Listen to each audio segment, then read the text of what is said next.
Hello Comets, and thank you for joining us for UTD TV News. I'm Stephanie Villarreal. And I'm Ali Tijani. At the top, now that 2 Texas Health Presbyterian nurses in Dallas have been diagnosed with Ebola, widespread fear is trickling across not only the state, but the nation. The latest reports show that schools in Central Texas and Dallas are shutting down and sending out warnings to parents about potential contacts through the students with the virus. Some speculate, however, that the hysteria is blowing out of proportion. UTD TV reporters made their way across campus and asked students about their response to the Ebola crisis. It's only been in Dallas. It's not like it's all over the U.S., so I think it is a little bit of a hype. Since I actually have a cousin that's at Dallas Presbyterian, she keeps us pretty updated. She says it's something that is a bit concerning because even all the doctors at Presbyterian are pretty worried about it as well. But at the same time, she assures us that the hospital is doing everything they can for to follow protocol and to make sure that more people don't get infected. We are close to it. It is a little scary. I understand that, but we have to be adults. We have to let the CDC, the United Nations, they have to handle that. I mean, we are students. If we want to get involved, I don't see why we couldn't. But personally, I let happen.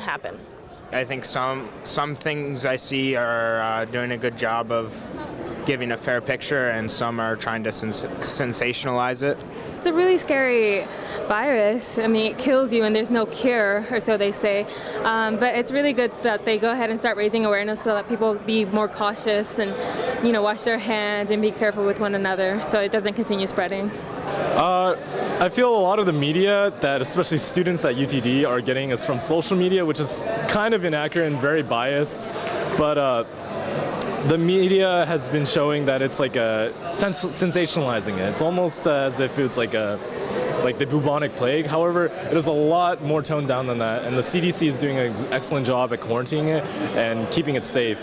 And you see, I've already seen people around campus wearing face masks, and it is a little extreme at this point, but doing that does keep preventative measures towards the Ebola outbreak. The CDC says that health officials have been tracking down passengers that were on a Frontier Airlines flight with Ebola patient Amber Vinson. Vincent traveled from Cleveland to Dallas with a low-grade fever earlier this week. The CDC is hoping to find all those passengers, warn them about possible exposure to the virus, and take the necessary precautions to ensure that the virus does not spread any further.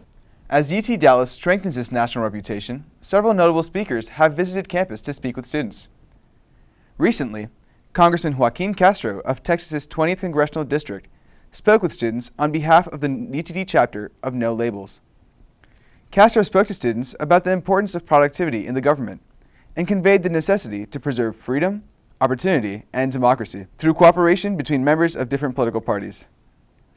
Nancy Fairbank, who is the chapter president of UT Dallas's No Labels organization, took several seconds at the event to describe her organization's role on campus. No Labels is a bipartisan political organization, and one of our main goals is to inform and educate students about politics, both on the state and national levels. In response to questions asked by students during the event, Castro addressed the relative inefficiency of our current Congress. To prove his point, Castro stated that our Congress has passed only 167 bills in this last session, which indicates a decrease in productivity. Fusing technology with communication might seem beneficial with the new digital age. However, UTD students in this area of study still have some concerns. Reporter Natalie Peña Mares brings us the details. The Emerging Media and Communications Program, or EMAC, holds the second largest student enrollment in the School of Arts and Humanities.